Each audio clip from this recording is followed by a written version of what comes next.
Hello, second graders. This week I'm going to read you a story called Scribble Stones. I hope you enjoy it.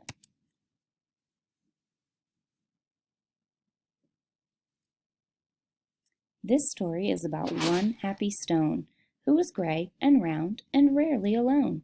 He lived with the others all stacked in a pile and waited calmly with a large, friendly smile. Can you find him in the pile?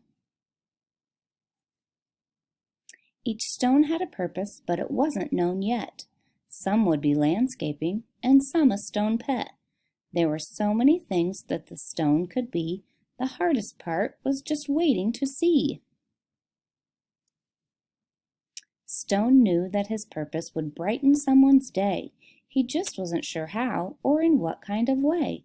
He imagined the things that he might soon become as he watched all the stones get picked one by one. But his happy face slowly turned to a frown as he watched the tall pile start to dwindle down. And although he was worried, he tried not to care until it was clear he was the last one there. Then it finally happened. Stone was quickly picked up. He was placed on a desk next to a very large cup. As Stone looked around, he thought, "This is so great!"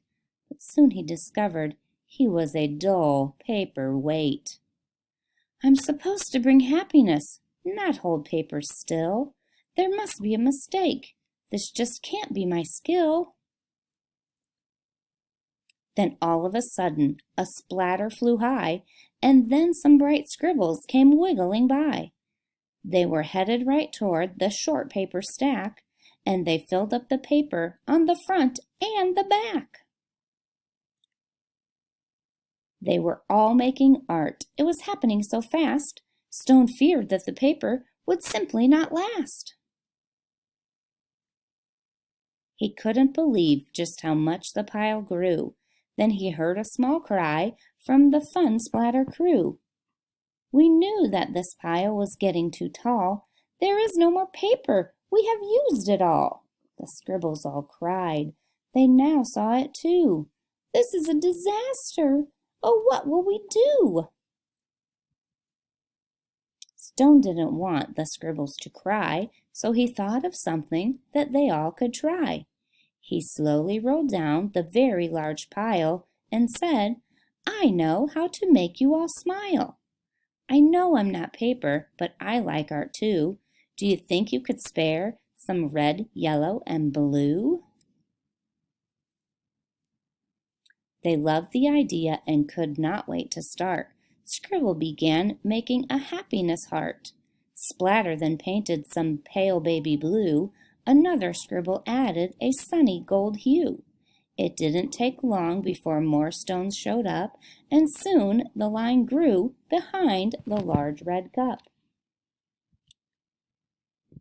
To Stone's surprise, he was picked up once more. He had not heard of this happening before. More art was added, and he went his way to become a small gift to brighten someone's day. Nearby, another stone's journey had begun. He was spreading such happiness and having great fun. Every time he traveled, someone added their part. Sometimes just a scribble, sometimes fancy art. With each new layer, there was a story to share, and soon scribble stories were seen everywhere. They covered the planet. It was quite an event, bringing happiness and fun wherever they went. Now thousands of stones inspire creativity each day, all because of a paperweight and with a will and a way. Here's about the Scribble Stone Art Project. If you're bored and you need something to do, pick up a stone and add a scribble or two.